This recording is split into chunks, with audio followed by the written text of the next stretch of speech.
In that story, you know, there's a 2.5-year waiting list to even become a patient of an NHS dentist, and they were looking to try and find private appointments up in Yorkshire, and there was a 6-month waiting list for that.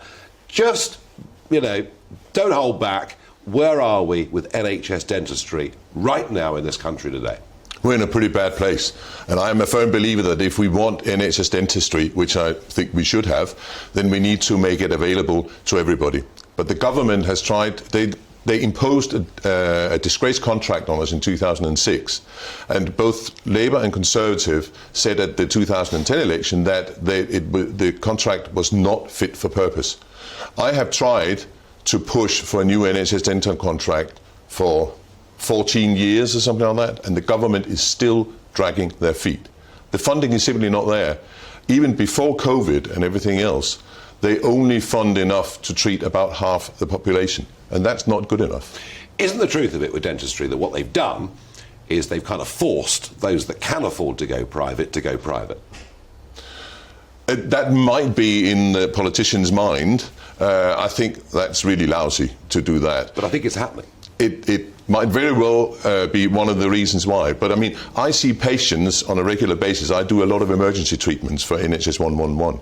And about 8 or 9 out of 10 patients will ask me if we can register them. And for the first time at our practice, for over 20 years, we're not registering new patients. Because you're full? We're simply full, we haven't got the capacity. And that's the problem.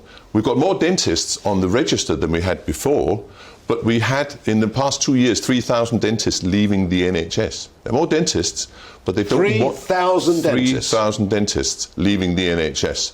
It's ridiculous. And everybody's talking, oh, we need to train more dentists. We don't. We need to make an NHS that is actually good for both patients and for dentists. We need to make it attractive to dentists to join the NHS again. And at the moment, I sense we've just opened up a discussion and debate that we're going to have again and again over the course of the next few months. But one final thought for us on this. I didn't know 3,000 dentists had left the NHS. I just didn't know. Why is dentistry such a low part of political debate or media coverage in this country? Dentistry has always been a Cinderella service in the NHS, and that's the problem. And we will continue being a Cinderella service either until the postbags are full again for MPs or until the minister suddenly gets a toothache. Extraordinary. Henry, thank you very much indeed.